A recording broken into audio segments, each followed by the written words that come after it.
చెప్పాడు job calendar చెప్పాడా లేదా మీకు చెప్పాడా ఇచ్చాడా మెగా డిఎస్సి చెప్పాడా ఇచ్చాడా ఇప్పటికి నిన్న అన్నాడు నన్ను మీరేం చేశారని అడిగాడు నేను చెప్తున్నా జగన్మోహన్ రెడ్డి సైకో జగన్మోహన్ రెడ్డి నీకు తెలియదు నువ్వు బచ్చాగా ఉన్నప్పుడు గోళీలు ఆడుకుంటా ఉన్నప్పుడు నేను ముఖ్యమంత్రి అయ్యా మీ నాన్న కంటే ముందే నేను ముఖ్యమంత్రి అయ్యా ఒకసారి చరిత్ర తిరగరాయి సమైక్య ఆంధ్రప్రదేశ్ లో కానీ ఈ రాష్ట్రంలో కానీ ఏదైనా అభివృద్ధి అయిందంటే అది తెలుగుదేశం హయాంలోనా కాదా అని మిమ్మల్ని అడుగుతున్నా 14 సంవత్సరాల ముఖ్యమంత్రిగా ఉంటే 8 సార్లు డిఎస్సి పెట్టాను మన నాయకుడు నందమూరి తారక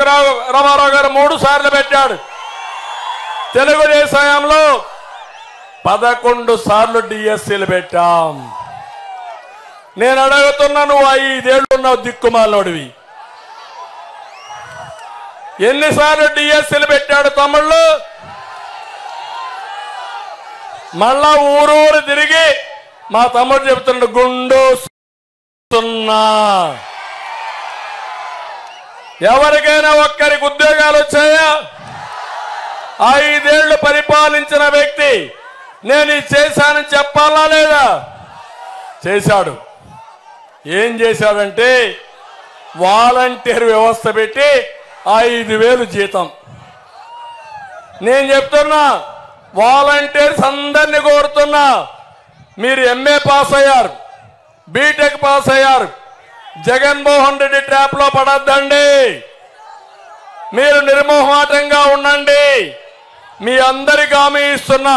మీ వ్యవస్థను నేను తీసేయనని మరొకసారి అందరికి హామీ ఇస్తున్నా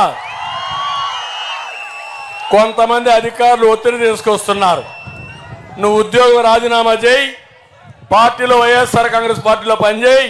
మళ్ళా మేము వస్తానే ఇస్తామని వీళ్ళు వచ్చేది లేదు సచ్చేది లేదు ఇచ్చేది లేదు అందుకే నేను వాలంటీర్లు కోరుతున్నా మీరు తటస్థంగా ఉండండి